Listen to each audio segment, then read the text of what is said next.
This is John Prasinos, Editor-in-Chief at Aviation Tech Today. The shock rarely arrives as a single jolt. In aviation, it builds in layers. First a tremor in oil markets, then a ripple through ticket pricing, and finally a dangerous squeeze on airline balance sheets. Today, that squeeze is unfolding again, and the numbers suggest the industry may be closer to the edge than it appears. Jet fuel, long the single most volatile cost in aviation, typically accounts for about 20 to 25% of an airline's operating expenses. In stable periods, carriers hedge fuel purchases months in advance, smoothing out price swings. But when geopolitical conflict disrupts supply, those hedges quickly lose their protective power.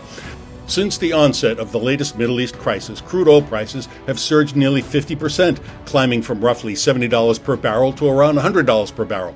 For airlines already operating on razor-thin margins, often just 3 to 5%, that kind of spike is not temporary pressure.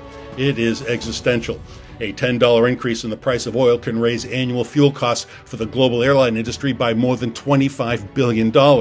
Multiply that by 3, and the math becomes unforgiving. Airlines are left with limited options: raise fares, cut routes, or absorb losses. None of these choices come without consequence. Higher ticket prices suppress demand, particularly in price-sensitive leisure markets. Route cuts reduce connectivity and erode market share.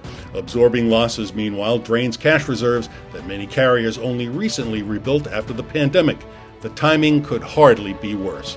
Global air traffic had finally returned to near pre-2020 levels, with passenger demand reaching approximately 98% of 2019 volumes by late 2025. Load factors, the percentage of seats filled, hovered around 82%, a healthy figure by historical standards. Yet, this recovery masked a structural fragility.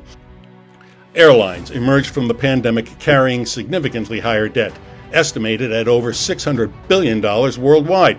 Servicing that debt requires stable cash flow, something that volatile fuel prices quickly undermine. If oil prices remain elevated for more than a few months, the pressure will intensify.